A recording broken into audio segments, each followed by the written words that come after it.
a lot at universities with creative writing, and this novel does have a very authentic feel of academia.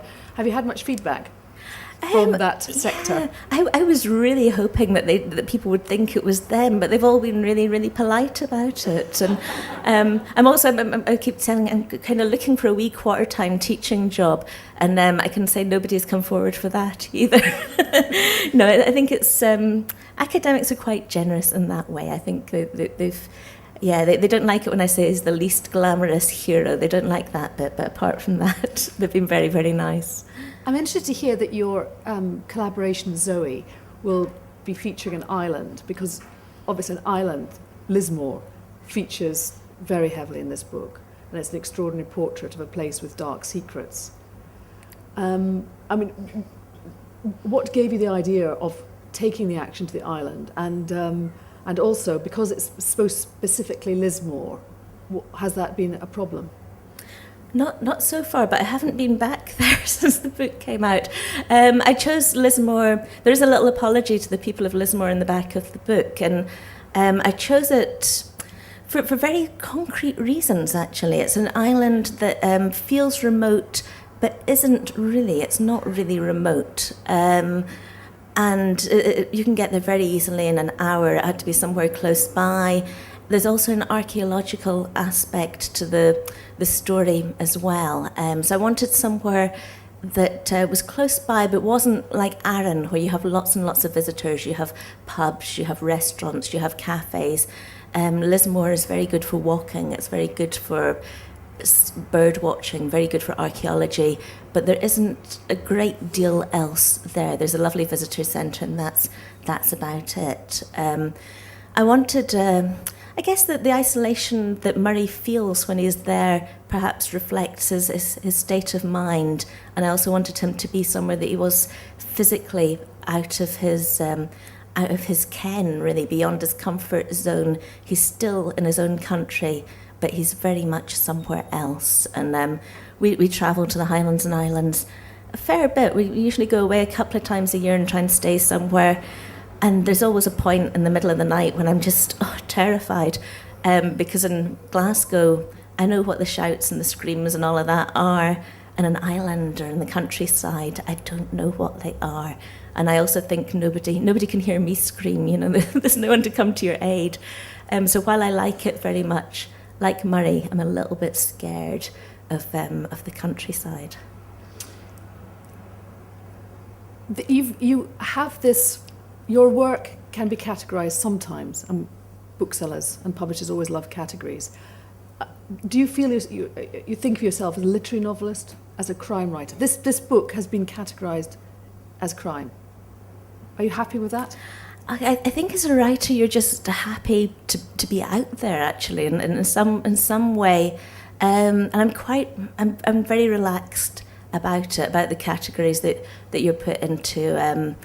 I think, of course, we want to be on all of the shelves. You know, we want to be on the crime shelf, the literature shelf, the Scottish shelf, all of that. The attraction for me of the crime categorisation, if you like, is that anybody feels free to read crime. It's not, I don't know why, it's not a very exalted genre. It's one that people don't feel afraid of. The hesitation I have is that it might not reach people's expectations. If people are looking for a 3-act kind of murder story, that's not what they're going to get. So but I think people are smart enough to work that out before they buy, hopefully. I know a lot of crime writers talk about not getting put forward for prizes, not being considered literary, and I do think that's obviously the reason I wasn't on the Booker list this year. But no, it doesn't worry me too much. We'll open up to questions just in a moment, and there is a roving mic, so just be thinking about your questions. But just can you tell me a little bit about? I mean, it's a very multi-layered book, and what you give away at each point must have been taken a lot of working out beforehand. Did you structure it extremely carefully before you started writing? It's probably my most planned book, but I think you plan to a degree, and then there's an element. of just not chance, but letting the story develop as it goes along. I think I plan more now than I ever did before, and that's perhaps experience. You hope to get better and hope to somehow be able to do that. What you don't want to lose perhaps is the energy and the rawness that can come from just letting yourself be excited by the story and letting that take over.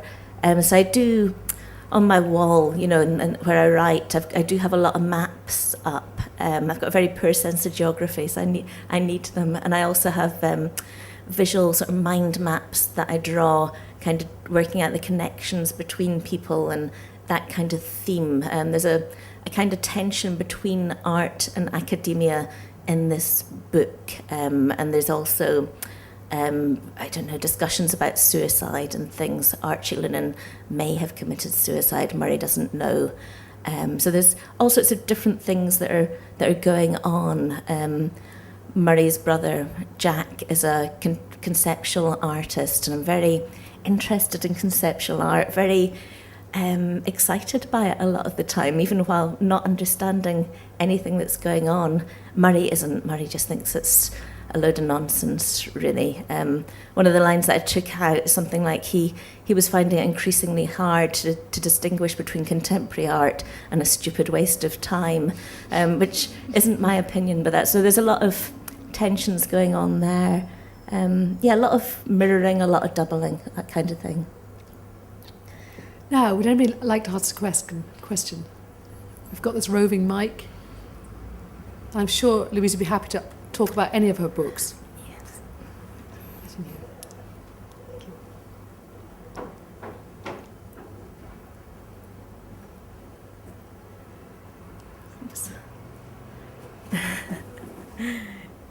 There we go. Most crime writers have one character that they repeat over and over and over again. All of your books have different characters. Could you see any of them eventually turning up again? Yeah, it's a good question. I was with Ian Rankin last night, and I was just thinking afterwards how difficult it is to do what he's done, to have a character that you continue to make interesting, that you continue to develop. There's a lot of advantages as well. You've got your settings there already. I could imagine coming back to Rilke in the cutting room. I could imagine coming back when it's completely commercially useless, is what my agent said. He's like, yeah, wait until it's commercially useless. But I think you have to go where your heart is, and I'm always, so far, have been interested in something else. Something else has been pulling me more. And the book that I'm hoping to begin in November, again, is completely different. So I feel there might be some unfinished business there, but it would have to be the right time, the right story, and just to make it as good as I could. I admire Patricia Highsmith. She's somebody that I read a lot, and she came back to Ripley, I think, every 10 years or so. She seemed to have this rhythm, and I think that's rather a nice way to do it, because in my opinion, each one of those books is great. And she did her character justice. So yeah, never say never. Question just here.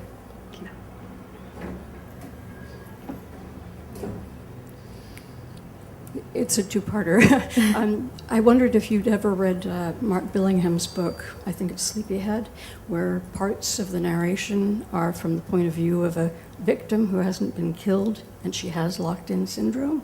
It's one of the best things I've ever read on the subject, although, and I also didn't think you could possibly equal The Cutting Room. My other question, the real question is, I started rereading the book as soon as I finished it, and I noticed a lot of things that were put in the first chapter, the little things that appeared later and became very, very important. At what stage in the process did you start putting those things in? Oh, that's a really good question. I haven't read the Mark Billingham book that you mentioned, although, again, I know Mark and like his work, but I haven't read that particular one.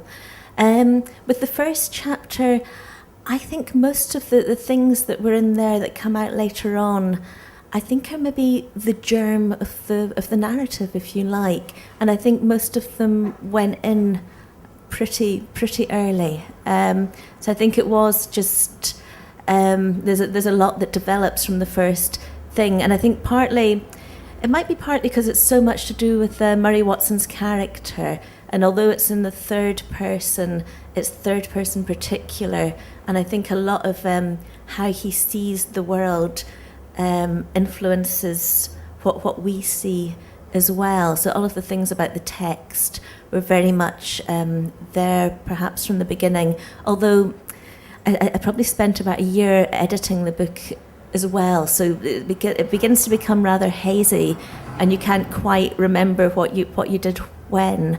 Sometimes it's like looking back on a dream that you had or something. It's very much a part of your life, but you can't pin down the kind of chronology of it. So that's probably not a very good answer.